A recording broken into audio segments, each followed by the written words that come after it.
Alright, where we at? Alright, we back. WWE Talk episode 2, heel turn. Hit that like button when you get in here. Let me see if I want to get something more aggressive, doing something chill to keep up the chill vibes of the night. That is the $1 million question. I'm gonna go Lofi. Yeah, I'm gonna go Lofi.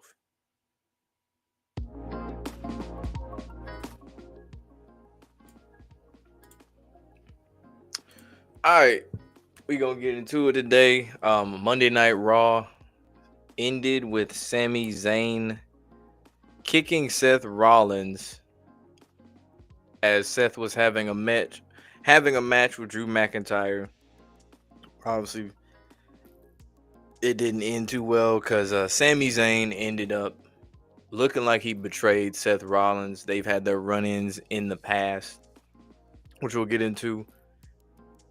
And honestly, WWE needs another big heel. If they want to keep doing this Bloodline storyline, they need to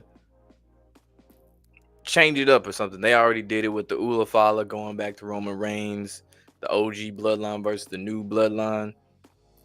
We know the OG Bloodline, one of the members was Sami Zayn, and he's had secret meetings with Solo Sikoa. He's been facing, I guess, temptation, quote unquote, to turn heel for a while, whether it be carry-on, cross, and backstage segments. He just had a joint promo of Kevin Owens earlier in the night. Mind you, they won tag team titles together. They've been friends. And maybe he could convince, Sami Zayn to turn heel. And let's not forget, KO turned heel due to Cody teaming up with the OG Bloodline. So when Sami Zayn said he was winning Royal Rumble, bro got no pop.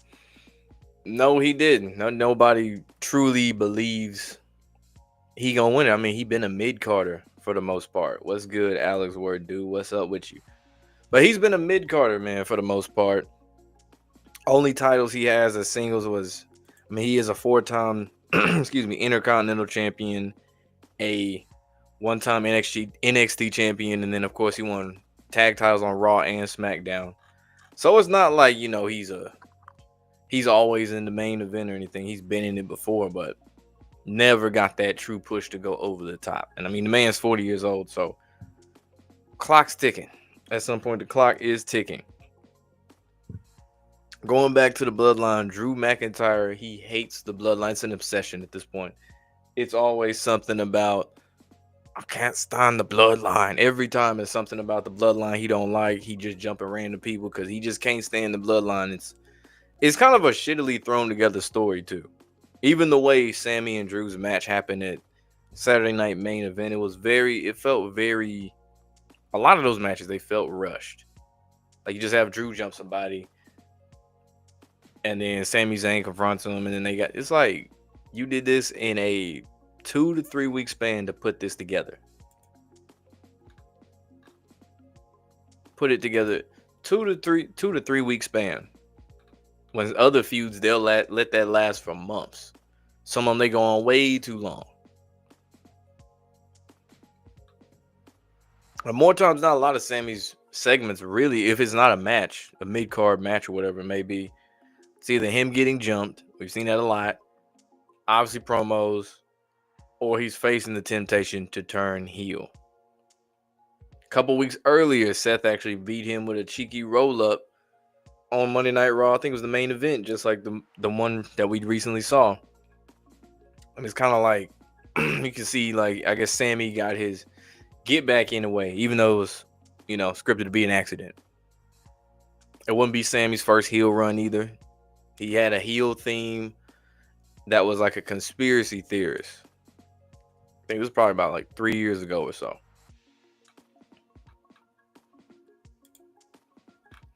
Is it the most surprising heel turn? I wouldn't say so. Because, they love to tease them. There's also the ones where it's just a sudden heel turn, but they do love where they tease a heel turn, or they have you thinking this person's going to be a heel, and then boom, they going to be the face still, and this other person going to be the heel. So they might do that, and it might be Seth Rollins that turns heel, which that'd be cool. Sometimes I can't tell if he's a heel or a face. I mean, the crowd, chants his music and stuff, but at the same time, sometimes it's like, he do some heel shit. Do I watch AEW? I am not a fan of AEW. No, I'm not.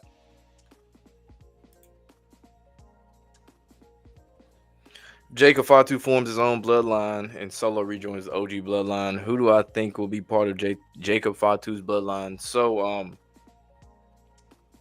I forgot who it was. One of them is injured. I want to say Tama Tonga. I get them T names confused all the time. I want to say it's. Let me see. I know I saw it earlier. One of them's inactive right now. Damn it, what is it at? There's NXT. Hold on.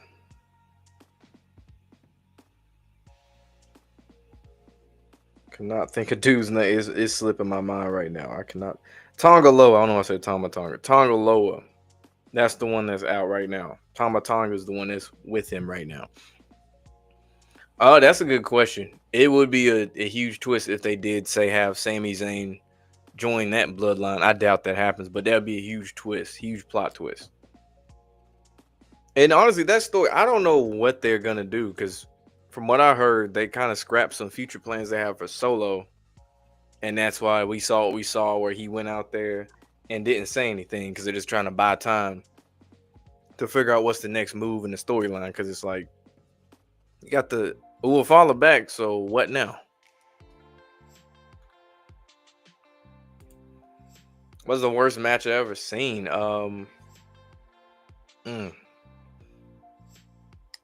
Let's see.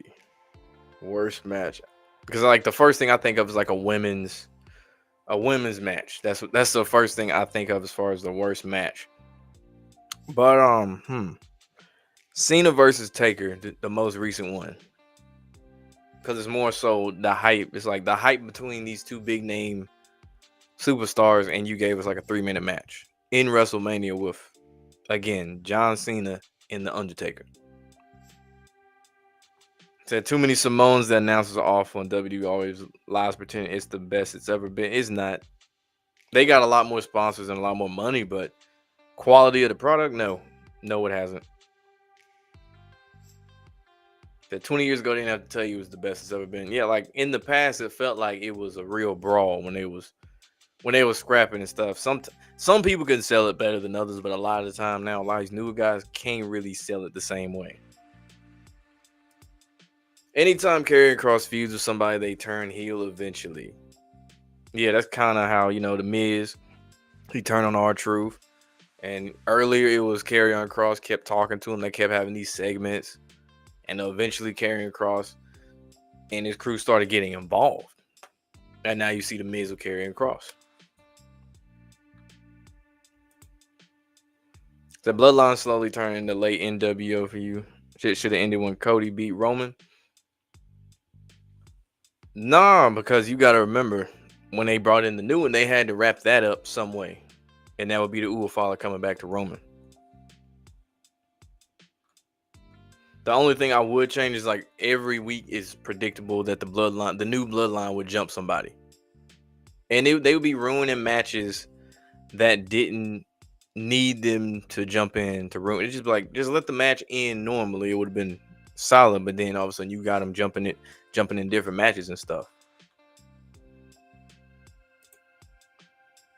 So the New Day double heel turn with Cinema, I like that.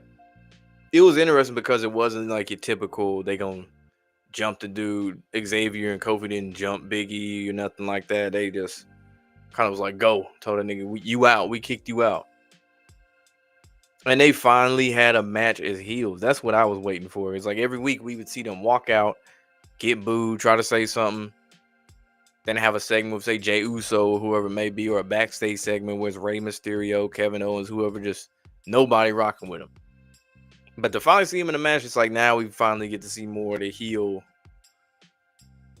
actions and activities. Like the match Monday night against Rey Mysterio,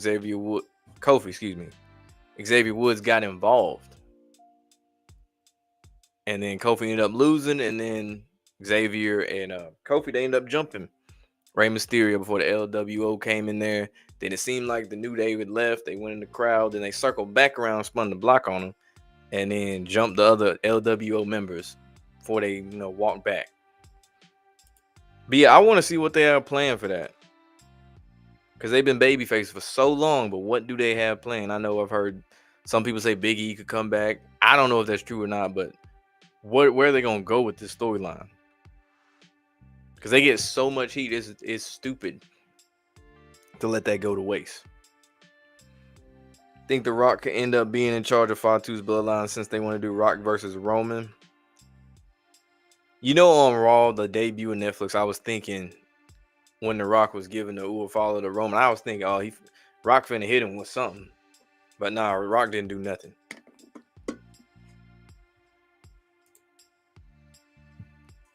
The Jay versus Jimmy was horrible. No, you're talking about WrestleMania.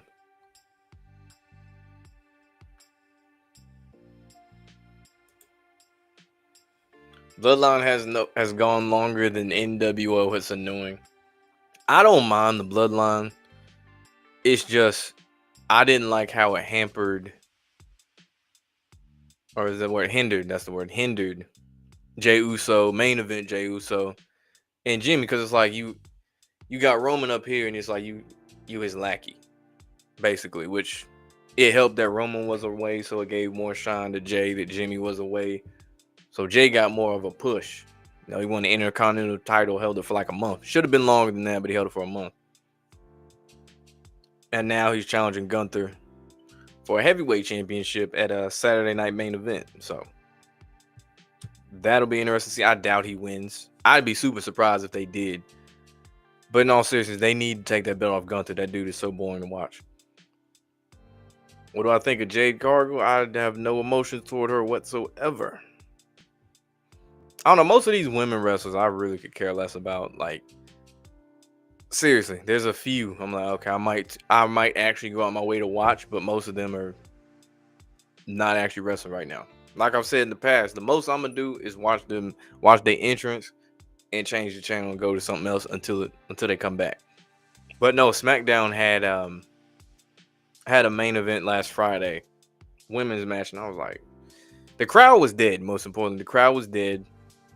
And it's like, why did you have this as the main event?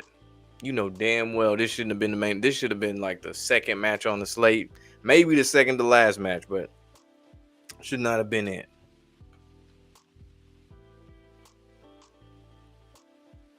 Said the Attitude Era is overrated. Yeah, that's cap. What's good, Dorian? What's up with you?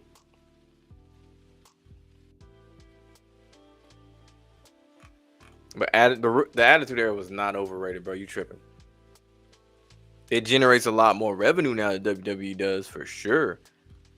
Because they got all these damn sponsors and stuff, and they put it on the ring. You can't go another commercial. You can't go a segment without them trying to push some product in their promo. Which, I mean, that's normal, but this is out of control.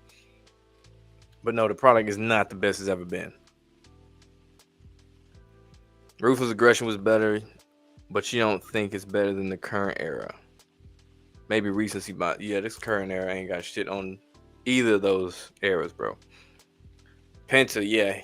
Yeah, I think they're going to give him a nice little push too. Penta for sure. Especially with Ray being older. And they just trying to figure out what they're going to do with the LWO storyline, which they might have something now with Kofi and Xavier. Speaking of which, who knows? But yeah, Penta, I think they got big things for him because they had him go against Chad Gable and end up winning in his debut on Raw. The Ruthless Aggression had great matches like Kurt Angle versus Brock Lesnar. Shout out to Kurt Angle. Said, have I acknowledged the OTC today? The original Tribal Chief. To be fair, the crowd is there for most of the main events during the 3-hour show. That's the problem. But the thing is, they'll get behind certain matches. Like if it's, say, like a CM Punk, Seth Rollins, they'll get into it because they have all this built-up tension, all these back and forths. That's like, oh, I got to see them go against each other. But yeah, a lot of these matches, the crowd be dead or they chant. They got the "This is awesome" chant for no reason. I'm like, what? There was nothing awesome about this. The bitch did a goddamn suplex. Chill out. But yeah, and I think 3-hour shows are too long too. Like, you get away with that with the Raw Netflix thing, sure.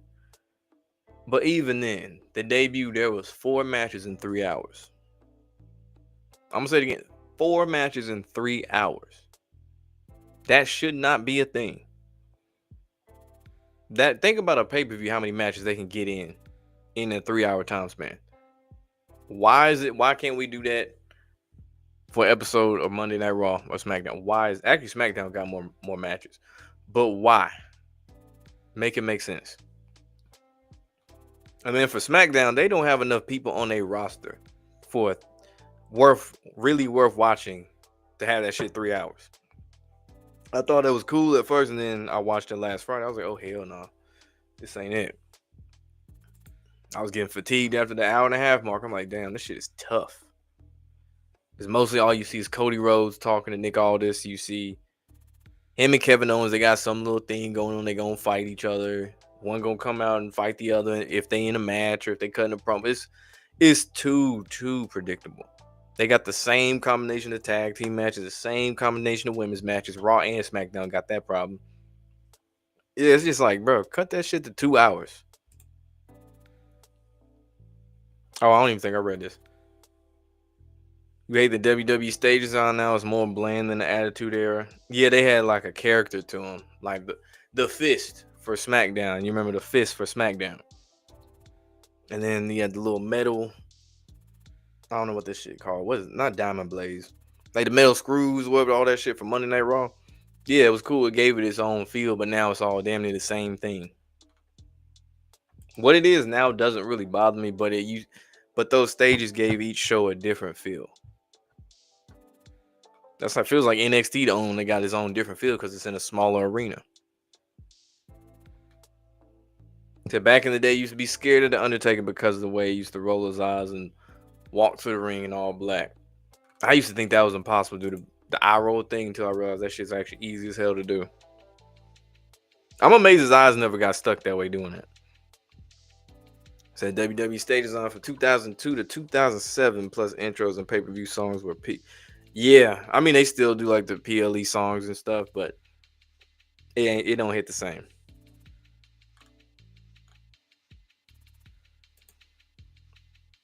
I remember that too. Fatal 4. It was the most unoriginal. That's when they were just getting lazy with the names like TLC, Tables, Ladders, and Chairs. Gee, I wonder what kind of match they gonna have.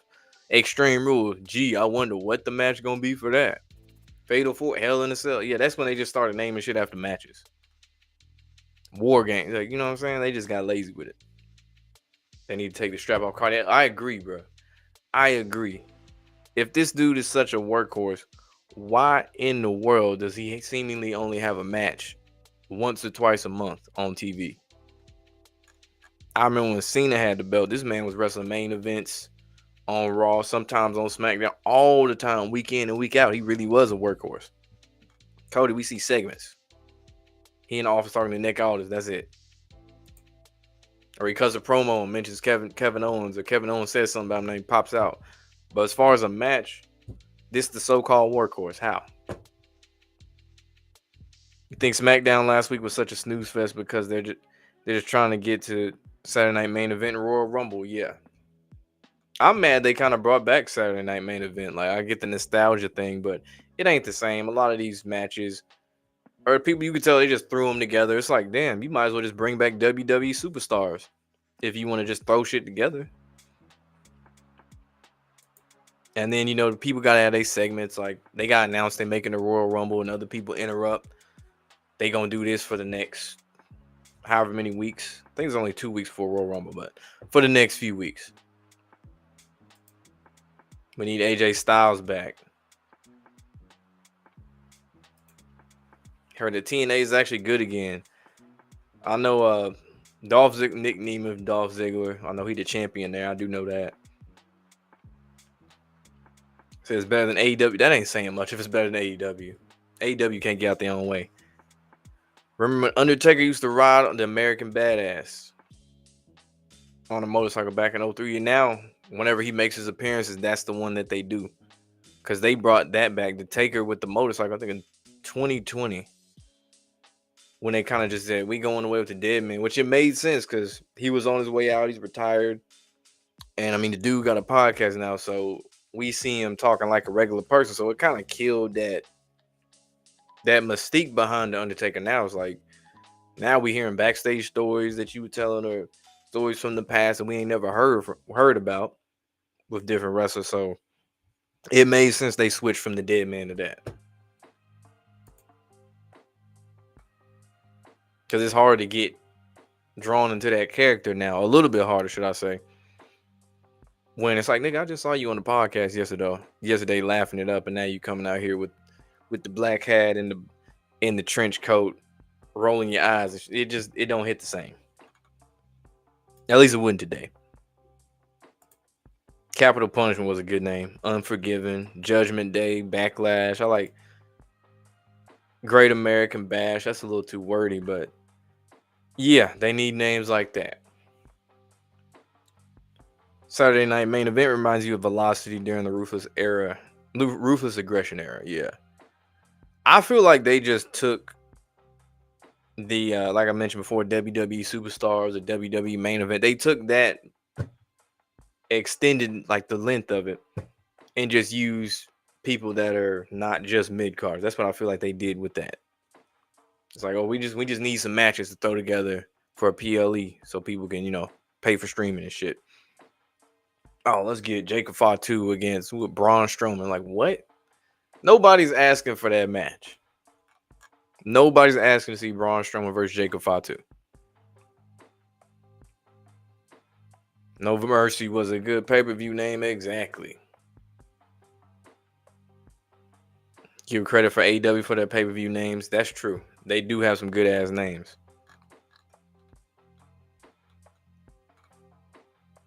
I mean, how much notable stuff happens on Saturday Night Main Event for real? The most was Kevin Owens ran away with the wing eagle belt.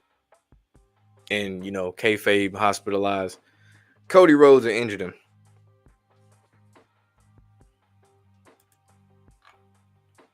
Like, what can they do? And it's weird. Why would you do this like right before the Royal Rumble? That's why I don't get where they place Saturday Night Main Event. It's just in an awkward spot on the calendar. So you got all this build up for this pay-per-view, and then it's like, oh, on the way to it, we got these random matches we just threw together for these random feuds that last for like 2 weeks, and then we act like it never happened. And then back to the main storyline. It's like a filler episode for a TV show. You like Saturday Night Main Event should be like an hour. That's what I'm saying. If they want to bring it back, I just go with what they did with Superstars. Just put a bunch of mid cards that don't get TV time on Raw and SmackDown. Just put them on there. Just do that all over again. Just put it on a Saturday.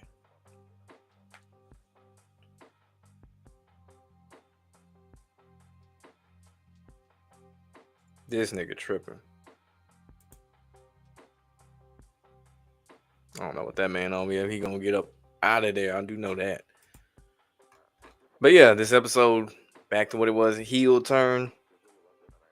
What is some of your favorite heel turns in pro wrestling? Because that's the thing that I liked was the ones you didn't expect. It don't really hit the same when it's one you can kind of see coming, but one of those where it's, oh snap, I didn't see this coming. Like, what's your favorite heel turns? I know some notable ones. You got Hulk Hogan joining the NWO. Shawn Michaels betraying Bret the Hitman Hart, the Montreal Screwjob, which we all know. Someone mentioned it earlier, I think. Seth Rollins turning on the Shield. Stone Cold Steve Austin, we talked about this last week or the week before that. Joining Vince when they jumped The Rock. The Rock aligning with Vince's corporation. This is a fun one. It's not even like a really notable one, but when R-Truth randomly turned heel on John Morrison, when they were like tag team champs, if I remember correctly. And that's where the little Jimmy thing came from. That's when R-Truth came out talking crazy. He had the Confederate war uniform on and all that. And that's actually when he got his, as far as in recent time, that's when he got like his biggest pushes, was when he was a heel, because he was in the main event for the WWE Championship against John Cena, his childhood hero, even though he's older.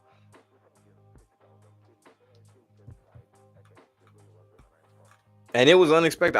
I never expected R-Truth to turn heel. He just seems too goofy. But I mean, he brought that goofiness to his heel character, but it worked. The heel turn worked.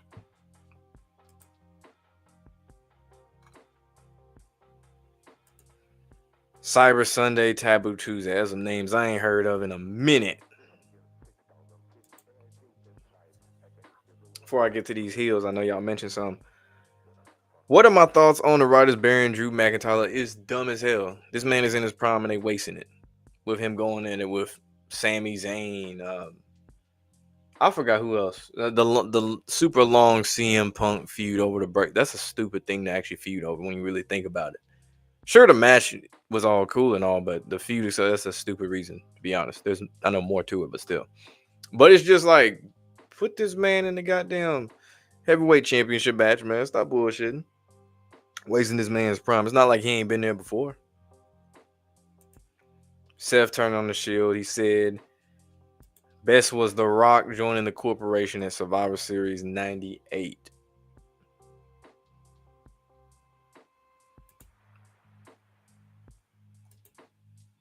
Said Ciampa turned on Johnny Gargano. And ironically, they turned heel to win the tag titles on SmackDown when they went against the Motor City Machine Guns, who got a push out of nowhere. Like off rip, as soon as they got there, they got a push to hold the titles for a little bit. I'll get to your Fernie here in a second. Ric Flair turning heel and joining Triple H, creating Evolution. That's a good one because that's an iconic stable. I thought that shit was showing. So do I think either Jimmy or Jay will win the WWE title or the World Heavyweight title? Whew, that's a tough one. I'll say one, not both. I'll say Jay Uso has the highest chance of doing that. I don't know if they will, though, because, I mean, he only held the Intercontinental for like a month before giving it back to Bron Breakker. So I don't know. It does help. He's like top 3 in merch sales. He's super over with the crowd. I mean, the crowd, the whole crowd pops. You see cell phone lights everywhere in the arena. Then they going up and down whenever they do the yeet. They say yeet anytime he there, bro. But he got the highest chance of doing it. JBL turned his back on Farouk, becoming Bradshaw, becoming JBL. I always saw JBL as a heel. I never saw him as like a face.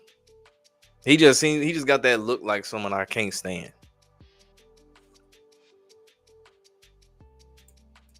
Well, I think of the Great Khali, trash. That's an attraction. World champ, Great Khali. That shit was trash. That should have never happened. That's one of those wrestlers I call an attraction, bro. It's like how Mark Henry got relegated to, the world's strongest man. Little segments where he's like, bend that metal bar, bend this steering wheel, that type of stuff. But Khali is like, oh, we need someone as big as Big Show or in that stratosphere to make it seem like somebody else can hang with him. And then you got, Mark Henry, which is a more solid choice, but then they had Great Khali for a while. Am I watching SNME this Saturday? Yes. I miss when these used to be on Sunday. It was easy to remember. Kurt Angle joining the Alliance. Shout out to Perk Angle. Motor City Machine Guns got an instant push because their finish is called Skull and Bones. Facts. You ain't lying. Skull and Bones. I don't know if you in the Discord, but I know I mentioned that before. Eddie turning on Ray in 05. That's a big one. Christian turns his back on Edge. His buddy. His homie. That's cold, man. It's fucked up. Hit that like button too, man. Like I say, I don't care if you RKO it. I don't care if you code breaker it. I don't care if you F5 it, FU it. Hit that like button. Elbow drop it if you have to. Eliminate it from the Royal Rumble if you need to. Make sure you hit the button on the way out. Chris Jericho turn on Shawn Michaels. This is more recent heel turns. I like that one. I did like the 2010s heel Chris Jericho. CM Punk many times, but 2012 had one of his best heel runs. You know, he had the Nexus, the Straight Edge Society, the Shield. That's what I like about CM Punk is when he's like he on the mic talking his shit, and then he got like a crew of some group of people with him that he obviously probably handpicked himself, and because he intends to go in NXT and all that other stuff when he retires and work with Shawn Michaels. But like when he has a little posse, entourage, or whatever with him, so I feel like it just unleashed a different type of CM Punk. It's like heel Randy Orton. It's like that's a whole different dude than face Randy Orton, especially 2009. Roman Reigns, obviously a face now. Final Boss Rock. I know a lot of people liked him. The Miz, it always felt weird when he wasn't a heel. Cause it was just like I don't like the Miz as a face. I like him as a heel. It suits him the way he talked like somebody that annoys the shit out of me. Like it works.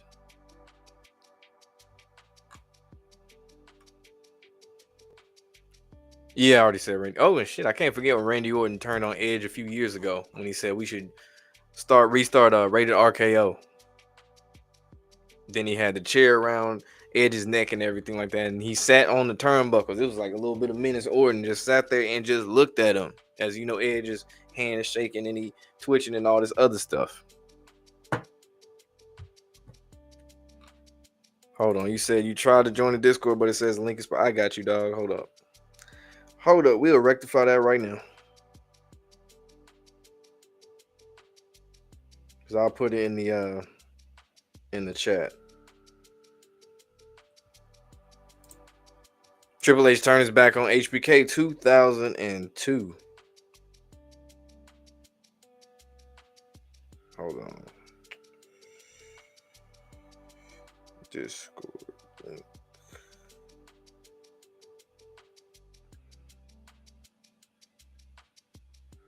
All right, this should be in the chat now. So yeah, there you go, Turnbuckle. Yes, that's a big one. And I mean, that's one of those where it's what makes it so special is the fact that we've seen, at least some of us, depending on your age, saw Dom when he was a kid. Because, you know, Ray and Eddie, he was involved in their storyline when he was like a little boy. And now he grown, and it's crazy how now he's the one who turns on his dad. And it did save his career, even though he ain't really doing shit now. But yeah, it did save his career. It's like now he relegated to doing segments and being the butt of his dad's jokes. And the butt of the Judgment Day's jokes. Said Batista turns back on Rey Mysterio. Hey, that was a good one. That's when I was really getting into pro wrestling in high school. Yeah, that was a good one. Cause like we knew they was homies and all this stuff, and then Batista just snapped. Hit that man with that Batista bomb. He was like, "Hey, nigga, this ain't over with." And then they drew in with the handshake too to make it seem like, oh, we cool. But yeah, that was a good one. Having Brock Lesnar in the Undertaker streak made no sense. I 100% agree with that. To this day, I never understood it. I know Taker's mentioned it before on his podcast. Other wrestlers have too. And the main reason really to really put over Brock Lesnar as this big bad, dude or whatever. But at the same time, you didn't need to do that for Brock Lesnar. The dude got a sword tattooed in the middle of his torso. I ain't messing with nobody who got a sword tattooed in the middle of their torso. You know how crazy you gotta be do that? On top of that, he know how to fight for real, and wrestle for real, Hell no. You ain't gotta do none of that to build him up. Should have been Shawn Michaels. He was more worthy instead. Yeah, that would have been dope, especially in that WrestleMania 26 rematch.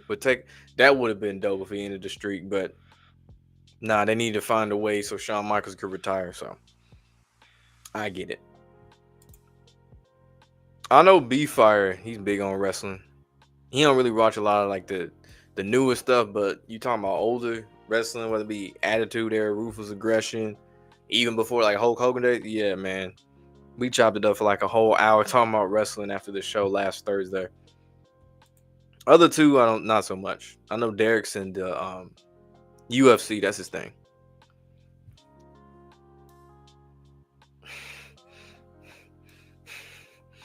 Sometimes it start off kayfabe and then end up being real. Because, they travel together, you work together so closely. I mean, simple biology. I'm just saying. But yeah, he said you get the kayfabe, fuck live. Real, that ain't nothing to brag about, though. That ain't. Because she be pinning him if that's the case. What's the last good Mania? I enjoyed this most recent one, WrestleMania 40, personally. And I didn't even remember it was on or anything like that. I don't even know how I managed to find this. I think I was trying to find something else to watch. And I saw it on Stream East. Allegedly. And I was like, let me check this out. And I just remember seeing the end of the first night and then the Cody Rhodes, Roman Reigns, and then you had The Rock come out, Taker, Cena. I was like, that shit is awesome. But all in all, it was good though.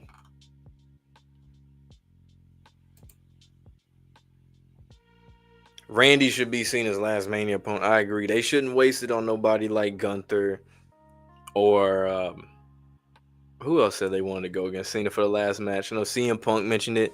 But I mean, dude, we didn't see that before. Granted, we've seen Orton and Cena too, but do we really want to see that again? I'd love to see, especially if Orton turned heel, I would love to see that. But they need to do something like that. They shouldn't just waste it trying to put over somebody new. If they want to do that, as far as like Cena's last WrestleMania match, yeah, don't try to shit with some new talent. Get somebody we reliably know, like a Randy Orton, somebody like a vet.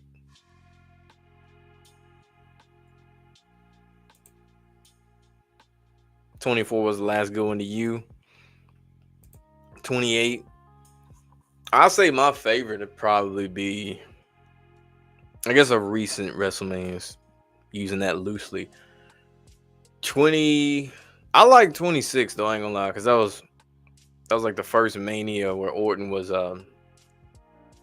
face post 2009 heel run, because he took on DiBiase, Cody Rhodes, of course the Taker, Shawn Michaels match. That was Batista, John Cena. I forgot who Edge went against. I want to say Chris Jericho. I want to say it was Chris Jericho. But I enjoyed them. I enjoyed the first match between The Rock and Cena, the very first one.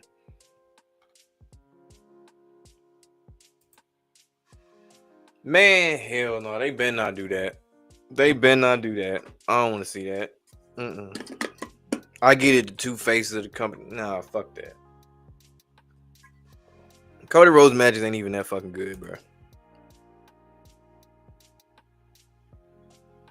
23 was your favorite until 40. You didn't think 23 would ever be top. Yeah, 40 was dope. The 29 was already the best match. Was Punk versus Taker.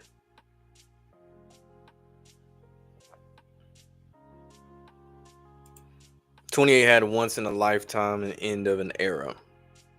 You ain't lying.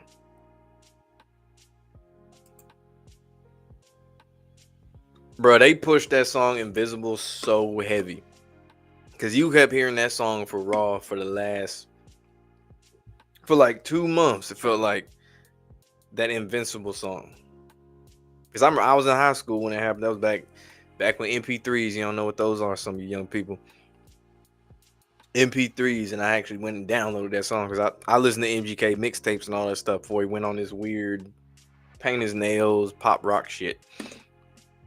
But yeah, I remember that. Cody's Born should have never put the title on him. You know what's sad is the fact that the build up to him finishing the story that shit was cool. Especially the moment at WrestleMania. That's what really put over WrestleMania 40 was the fact that in that match with Roman Reigns, you brought in you were able to incorporate all these different Hall of Famers and legends to have their own spots in this match. And on top of that, Cody Rhodes finally completes the story, finally taking the belt off Roman Reigns. Then you see him greeted by his fine ass wife, Triple H, or all all the people he clearly his mentors and close friends and shit in the ring. That was cool. The problem is the follow up. Like, what do you do now? That's where they messed up. All Cody does is a Cody cutter, which is RKO cutter, and Crossroads. I feel like if I've seen one Cody Rhodes match, I've seen them all. Kind of like Super Cena. It felt like if you've seen one of these matches, they all gonna go the same way. He gonna get hit with their finisher twice. He's still gonna kick out, and then they gonna get caught up. Attitude adjustment. Boom. 1, 2, 3. They have to do Rock versus Roman this year. The last mega match of wrestling should have happened last year. He was so mad it didn't. I say this, they should have really took advantage. I know The Rock was there. It was Dwayne Johnson was there on the Netflix debut. That was Dwayne Johnson. That wasn't The Rock. That was Dwayne Johnson. He was on his corporate shit. But that would have been a good time to actually have him, kick Roman Reigns or do something like to hit the rock bottom, people's elbows, something during a little ooh follow him. That would have been cool, but I guess they want to wait till closer to Mania to start, moving the chess pieces and stuff. I remember that too. MGK too little be trying to take bumps like that, bro. He too skinny. If he hit too hard, all the weed smoke would come out of his mouth. 27 was terrible with The Miz versus Cena as the main event. Yeah, that's some shit that should be a main event for an episode of Raw. That is not a WrestleMania main event whatsoever. It's cool you get two people who can cut promos good, but that is not a match I'm like, oh, I gotta see this. No. Hell no. Best matches at 27 was Triple H versus Taker, Orton versus CM Punk. That's a good one. Most matches with Orton don't be bad anyway. He go good with anybody. I think KO versus Sami is happening at Elimination Chamber. That would be a great match in front of the Canadian crowd. Good thinking. I didn't think about that. Because ain't it in Toronto? I want to say it's either Toronto or Vancouver. I know opposite sides. I think it's in Toronto, though.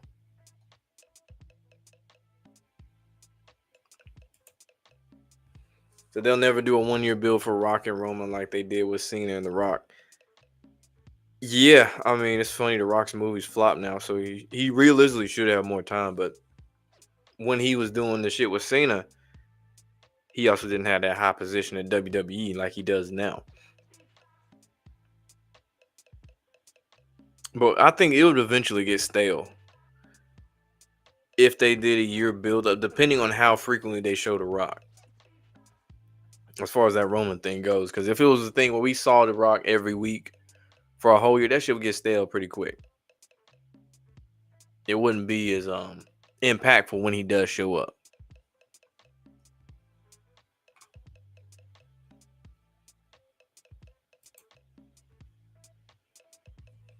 Yeah, Michael Cole versus Jerry Lawler at Mania 27. I vaguely remember that. In person, I hate when they put all these like really clearly out of shape, super old. I'm not talking about like Stone Cold Kevin Owens, where it's like Stone Cold pushing damn near 60, but they were able to still have a decent match. I'm talking about like old as in like you got liver spots, you got blatant wrinkles and shit like that, and they got him in the ring doing stuff. Like, why? Like, if they brought back Ric Flair now, have him do something in the ring or put him in a match, which would be crazy. It's like, bro, don't do that. It's bad enough they had Mickey Rourke and Chris Jericho, that whole thing.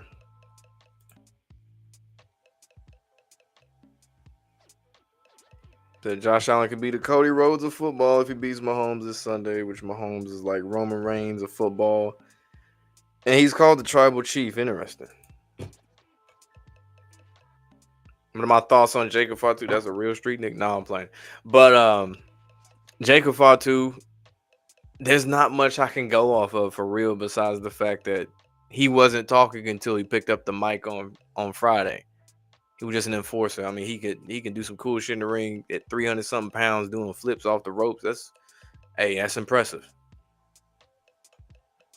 But I need him to be more than that, because obviously, since they put him in the Saturday Night Main Event, they're gonna give him some type of push.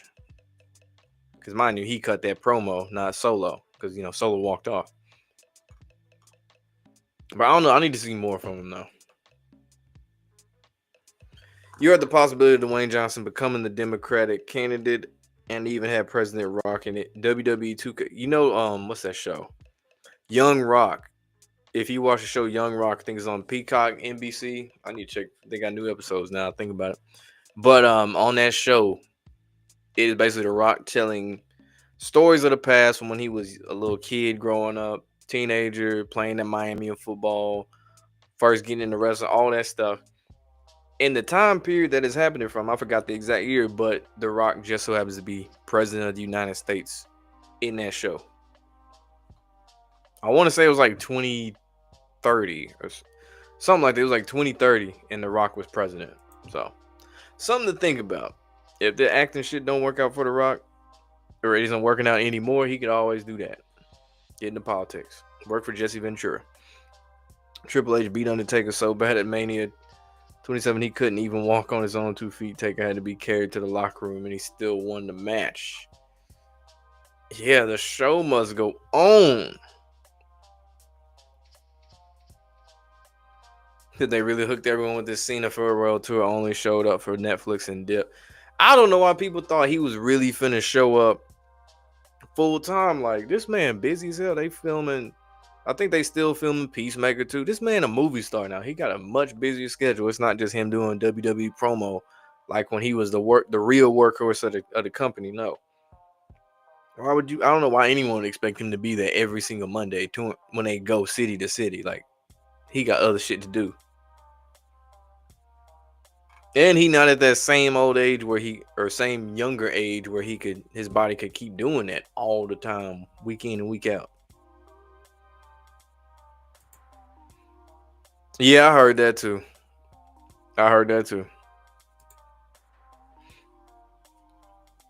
But yeah, that was one of the biggest draws with John Cena.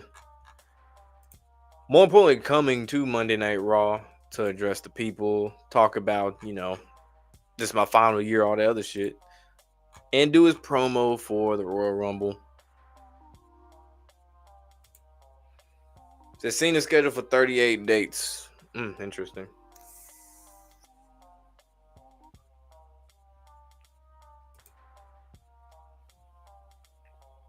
But yeah, I am curious who was first. If he does have a match on Raw and just not segments and promos, I would like to see who they put John Cena against, because it might give us an even better idea of who it could be at Mania. Because say he in a match with somebody and they get jumped, or Cena gets jumped by somebody, and it's okay, we kind of have an idea who it is. What my thoughts on Jey Uso? Yeet. And Travis Scott smoked Netflix debut Weed Smoke. I was like, you could just look and tell Travis was on a whole nother planet, bro. Before he even took a hit, the way he was looking, I was like, yo, this nigga high as hell. He off the moon rocks, he off the Mars rocks, he off the Pluto rocks. And the funniest part was the announcer. What they called it? They said this man came in with they didn't say incense. It was another word he used. I can't remember. But it was basically another word for incense or something. They said is what it was. Holding his incense. I'm like, bro, everybody in the world clearly saw this man hit a J on national TV. on Netflix TV, bro. Like what? What? No, that build up to that entrance was dope though. Playing Fiend, that shit was hard. I kind of wish they just did a remix of that song and replaced Fiend every time Travis Scott said Fiend in the song to Yeet. Just do that. Replace it with Yeet and make that Jey Uso's theme song. That should be more over than this current theme song would be. I mean, shit, he probably cut back on the roids, allegedly. Yeah, I know. Cena, it's like weird with Cena. Is like you see it in his face, and then he got the bald spot in the middle, but he got longer hair now. And he'll like flip it, over the bald spot, but then in a match, and he start moving around getting jumped or punching in the hair flop, and then you see the bald spot. It's like, bro, just go back to the buzz cut. Wait, never mind. He a movie star now. Never mind. Take that back. Boy, they better not do that. They better not do that. The most Logan Paul and John Cena should ever do together is a podcast episode. They better not do that bullshit.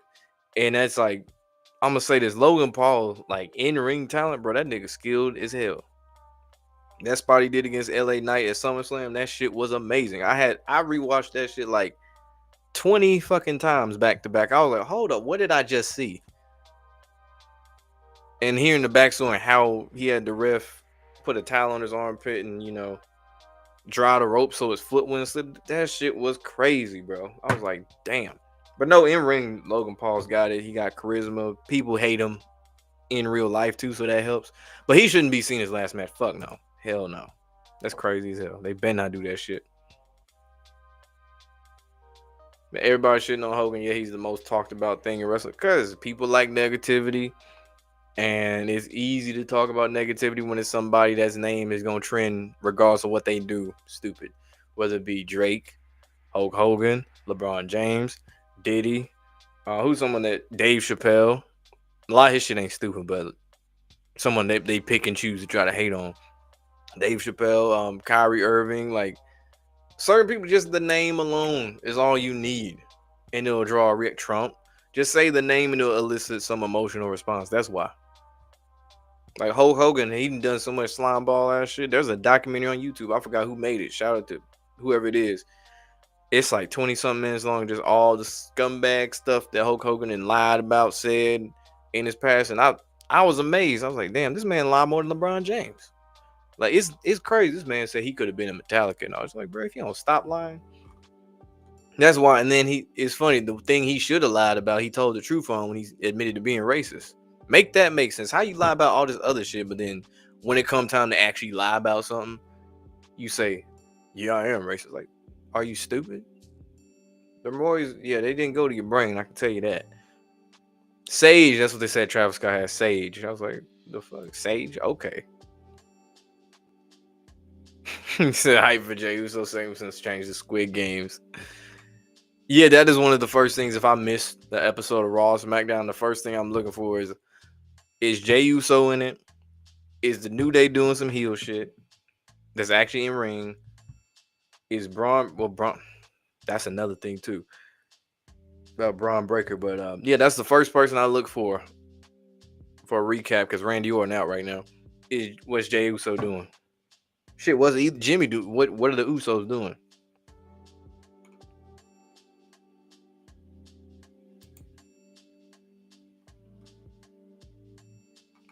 So Orton versus Cena WrestleMania 41 last in a lifetime.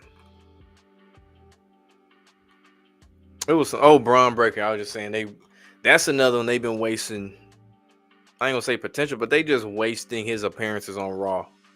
Bron Breakker, before I get to this next comment, Negan, is the fact that, god damn, bro, like he the IC champ. We haven't seen him in a match in like a month.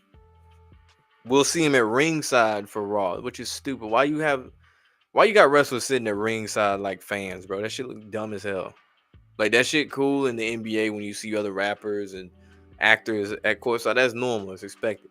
It don't hit the same when it's people that work for that same company that's on that show sitting in the crowd like a fan. That shit looks so stupid.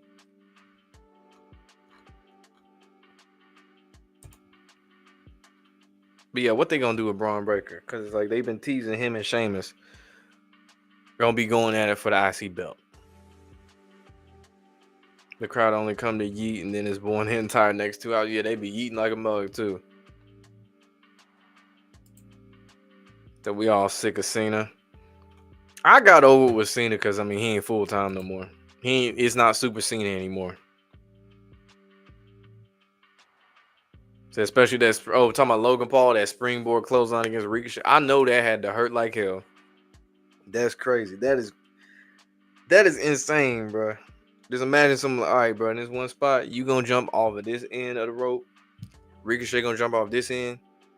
There ain't gonna be nobody in the middle.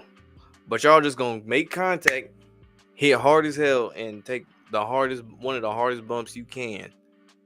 Looking like crash dummies. But to do that and jump that far is insane.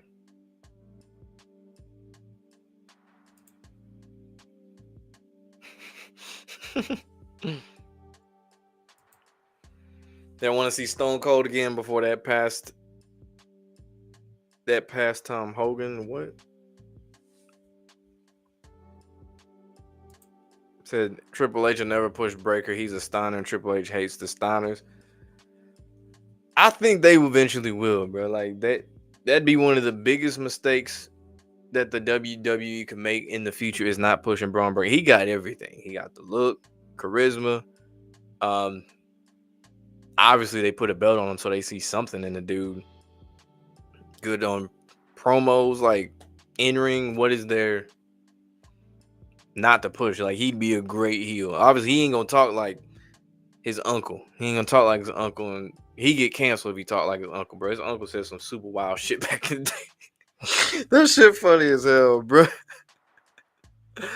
Scott Steiner said some crazy shit back in the day, man. You gotta check that out. But Triple H be an idiot not to. I think he eventually will get pushed. Said Michaels and Triple H should have ended the Taker streak. They had 2 chances. Shawn Michaels, WrestleMania 25 and 26. Triple H. Wait, hold up. Shawn Michaels in 25, WrestleMania 25 and WrestleMania 26. Okay, Triple H, WrestleMania 27, 28. I got you.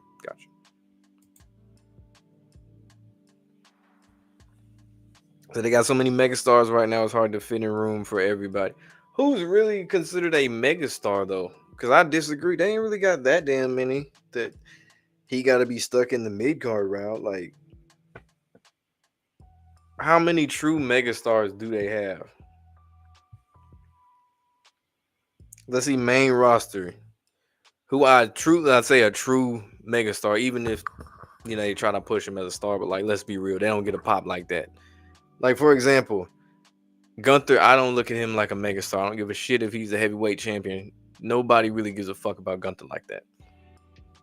CM Punk would be a megastar. Cody Rhodes. I want to say Jey Uso. He's a mid-carder, but as far as how popular he was with the crowd, that would go in megastar 3 in merch. Roman Reigns, Seth Rollins, Solo, that's SmackDown, no. KO, SmackDown. Like I say, Gunther don't count. And Drew McIntyre should be, but they kind of keep him at the mid-card level. There's really not a whole lot of super megastars like they claim for real. There's really not.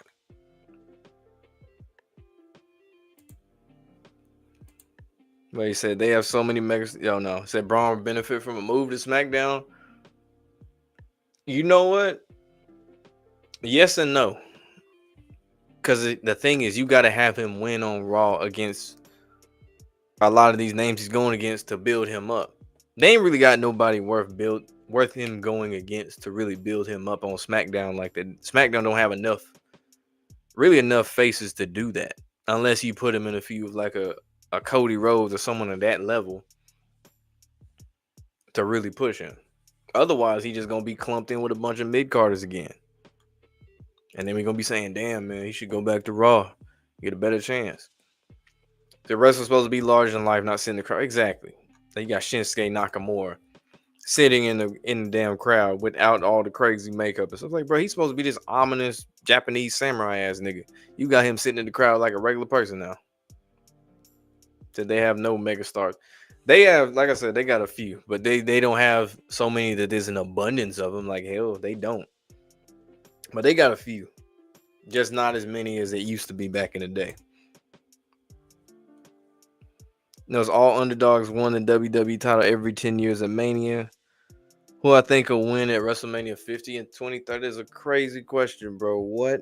That is, nigga, we are talking damn near 10 years from now. I don't know.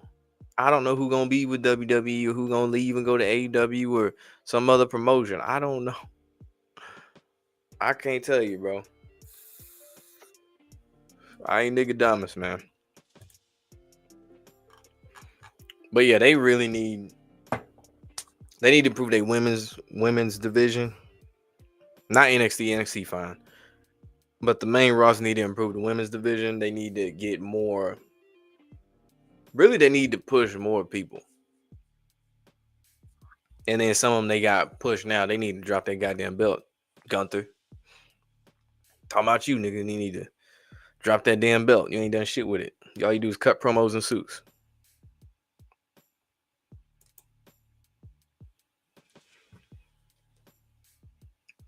I always wonder why they never pulled the trigger for that Sting versus Taker, man. That shit would have broke the internet. That would have broke the damn internet. It's crazy they even managed to get Sting on WWE though. Like in recent years, or kind of recent years. That's something I never would have thought I would have seen. Because every time I think of Sting, even though he'd been in, WWE before, but I'm talking about like the Sting now that's kind of like the rip-off Undertaker. I never thought I would have seen that Sting, TNA Sting, what you want to call it, on WWE. I'm like, ain't no way.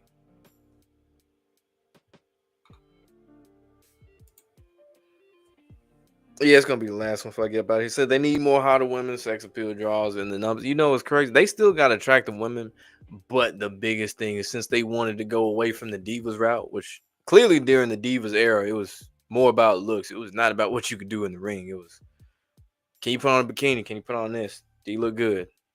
Can you get on the magazine cover? Cool. Okay, you got a spot.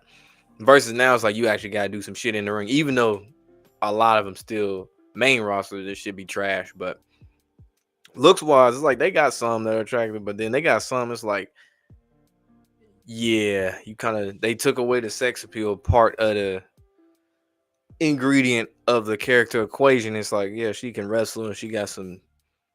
I wouldn't even say decent promos, but they'll give her the mic to cut a promo, but it don't hit the same. Like Bailey, for example, she don't have like sex appeal like that. I ain't never heard nobody say, "Damn, I'll smash Bailey," bro. I ain't never heard nobody say that shit. I've heard people say that about Rhea Ripley before they said that about Bailey, and she got man back muscles.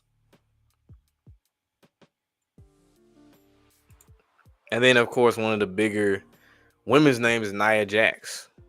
Related to The Rock. It's like in the sex appeal department, unless you a chubby chaser, that is that ain't it. That ain't it. That ain't. There's another one. What's her name? Piper Niven. You know what I'm saying? I know how YouTube be. I'm just saying that sex appeal, that ain't it. That ain't it. Chelsea Green, that's different. But Piper Niven, no. That they got the hot women in NXT. That's the problem, man. That's the problem, nigga. So outside of Bianca, their women are average.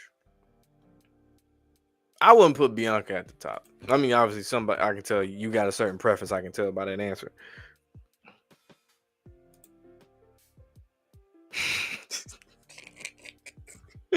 Rhea Ripley has a pretty mouth in the dark. Oh shit! Nah, she looked better when she had the blonde hair and she wasn't like clearly on. I ain't gonna say it, but clearly, you know what I'm saying, juicing. Allegedly. So I got too many. The tattoos don't bother me. That don't bother me. I can't get past some back muscles. That shit is so weird, bro. I'm like, I don't know. The first time I saw, I was like, something is off. Because the first time I saw her, it was after she went from blonde to the dark hair to the super, the scissors haircut, if you know what I'm saying. The scissors haircut. I was like, something look off about her. And I noticed, like, why is she hunched over? I was like, oh, that's all muscle. No wonder. She put Beth Phoenix to shame with the muscles. That shit crazy. Why do they women look manly? Wish we had some real females. You know why. Think about it. Why was Becky Lynch's nickname the Man? I ain't even gotta say it on here. You should know. Hey, bro, I was just thinking about that, bro. Like, Liv was obvious, like, but Tiffany, I was like, damn, bro. Like, Louis Kaiser, boy, if you ever fuck up, saying, bro, somebody say look like a healthy seahorse, nigga. If you ever fuck up, Louis Kaiser, I'm just saying, bro. That preference gonna be from German to black real fucking quick. I'm just saying, nigga. I'm just saying. That your preference is female looking like females. You know, it's a lot. I know a lot of dudes that actually they said they would smash Rhea Ripley. I'm like, I don't know about that. She gonna smash you, dog. Like she gonna pick you up. That's what I really don't like. I don't like the fact that I know that she could pick me up. That's the biggest thing. I don't like the fact she knows she could pick me up and end up fucking me. I don't like that. Shit, not in this day and age. They ain't gonna do that. Hell no. WWE get canceled for that shit. They try that now. They be saying, "I'm sexist. It's offensive. It's toxic." You know, I ain't gonna say the word. You know, YouTube be, but yeah, they'd go that route.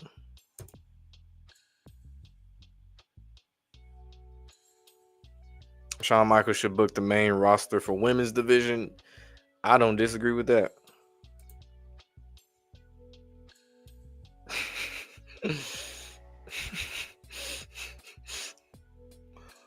All right, I gotta know why now.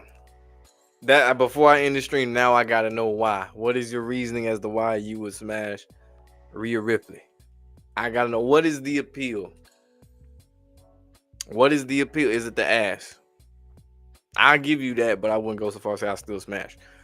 I want to know what the appeal is. Because I ain't taking this comment down until I get an answer. I want to know what that appeal. Hit that like button too. I want to know what the appeal is. Is it the eye black? Is that part of it? Is the goth look? Is that what it is? You don't like blonde hairs, you like dark hair? I want to know. I really want to know. Because like I said, there's only really, or actually, a few that look good nowadays. At least the ones that you see on TV.